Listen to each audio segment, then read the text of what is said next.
Ketahuilah, manusia terbagi ke dalam dua golongan. Pertama, mereka yang tentram, senang dan bahagia, yang beramal saleh karena taat kepada Allah. Yang kedua, mereka yang ketakutan, ragu dan menderita karena bermaksiat kepada Allah. Manusia memiliki potensi untuk taat atau bermaksiat. Jika keikhlasan mendominasi seseorang, niscaya keangkuhannya berubah menjadi kelembutan dan sisi buruk ditaklukkan oleh sisi baiknya. Sebaliknya, jika hawa nafsu mendominasi, maka kemaksiatan akan mengalahkan kesucian sehingga ia gemar bermaksiat.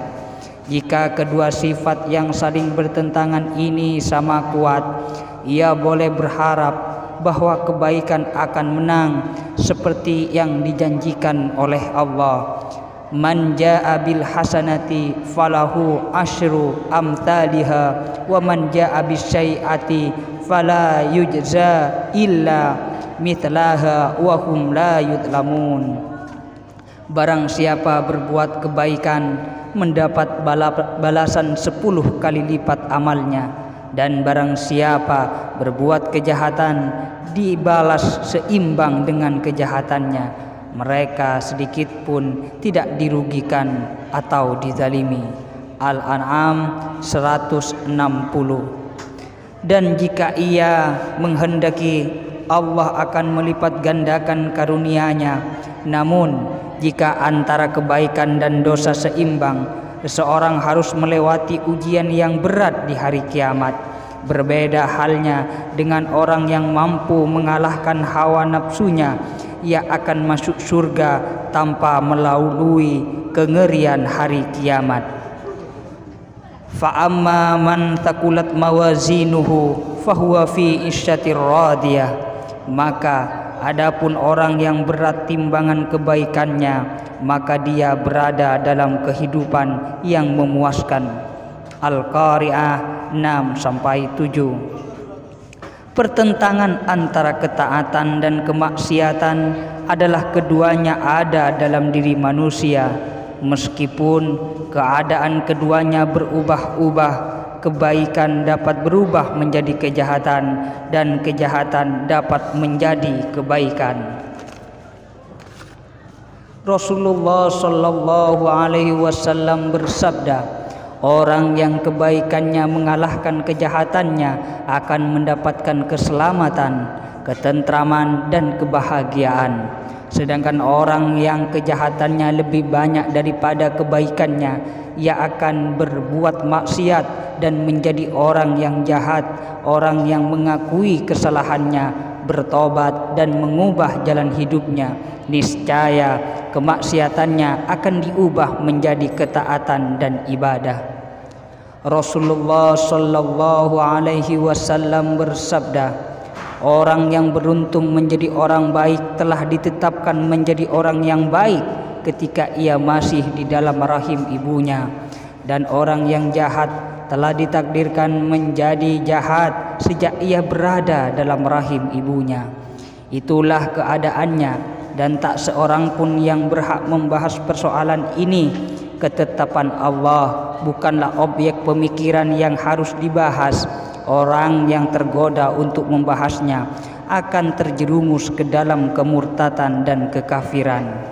Setiap muslim dan mukmin haram mempertanyakan atau menjadikan takdir sebagai dalih.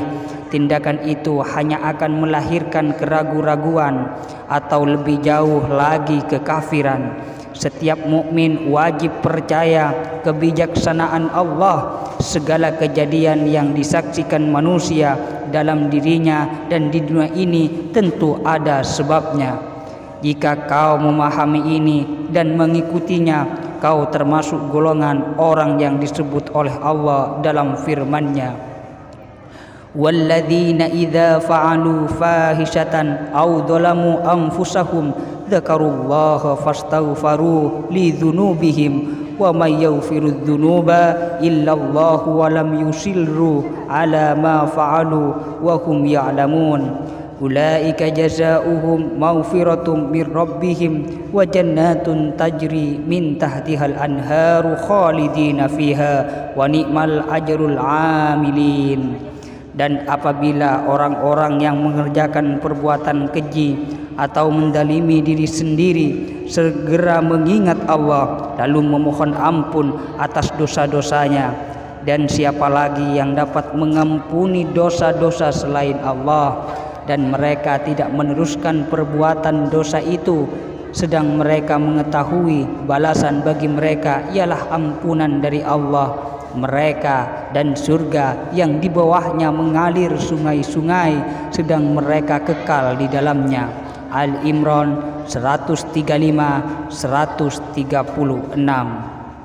Setiap mukmin meski meyakini bahwa penyebab semua kesalahannya adalah dirinya sendiri, keyakinan ini akan menyelamatkan dirinya.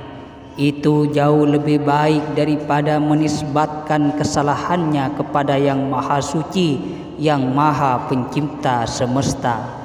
Rasulullah sallallahu alaihi wasallam bersabda, apakah seorang akan menjadi baik atau jahat sudah diketahui ketika ia berada dalam rahim ibunya.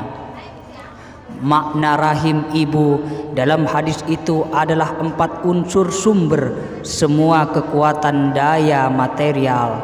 2 di antaranya adalah tanah dan air yang berfungsi menumbuhkan iman dan ilmu, menghidupkan dan berwujud dalam hati sebagai sikap rendah hati, karena tanah bersifat rendah. Lawan keduanya adalah api dan aether yang bersifat membakar dan membinasakan. Allah telah menjadikan 4 unsur yang berlawanan ini dalam sebuah wujud. Bagaimana air dan api dapat berdampingan, bagaimana cahaya dan kegelapan sama-sama berada dalam awan. Huwallazi yurikumul barqa khaufan wa tama'an wa yunshi'us sahabat thiqal wa yusabbihur ra'du bihamdihi wal malaikatu min hifatihi wa yursilus sawa'iqa fayusibu biha man yasha'u wa hum yujadiluna fillahi wa huwa sadidul mihal. Dialah Allah yang memperlihatkan kilat kepadamu untuk menimbulkan ketakutan dan harapan, dan Allah mengadakan awan dan mendung, dan gurun itu bertasbih memuji Allah. Begitupun para malaikat karena takut kepadanya, dan Allah melepaskan halilintar lalu menimpakannya kepada siapa yang Dia kehendaki. Ar-Ra'd 12-13. Allah menciptakan iblis dan keturunannya dari sifat amarahnya. Allah menciptakan malaikat dari sifat rahmatnya, sifat kewalian dan ketekunan beribadah ada pada para malaikat. Sedangkan iblis dan para pengikutnya yang diciptakan Allah dari sifat amarahnya memiliki sifat zalim. Karena itulah iblis bersifat sombong dan enggan ketika diperintahkan Allah untuk bersujud kepada Adam. Karena manusia memiliki sifat yang mulia sekaligus tercela, dan karena Allah telah memilih para rasul dan walinya dari kalangan manusia, maka para utusannya pun tidak terlepas dari kesalahan. Sebagai penerima risalah, para nabi terpelihara dari dosa-dosa besar, namun mereka tidak luput dari dosa kecil. Berbeda dengan para nabi, para wali tidak suci dari dosa, namun jika mereka telah mencapai kesempurnaan dalam pendekatan diri kepada Allah, maka mereka akan terpelihara dari dosa. Syakih Al-Bakri berkata, Ada 5 tanda kesalehan: sifat yang baik dan hati yang lembut, sering menangis karena taubat, kesederhanaan dan mengabaikan dunia, tidak serakah dan memiliki kesadaran diri.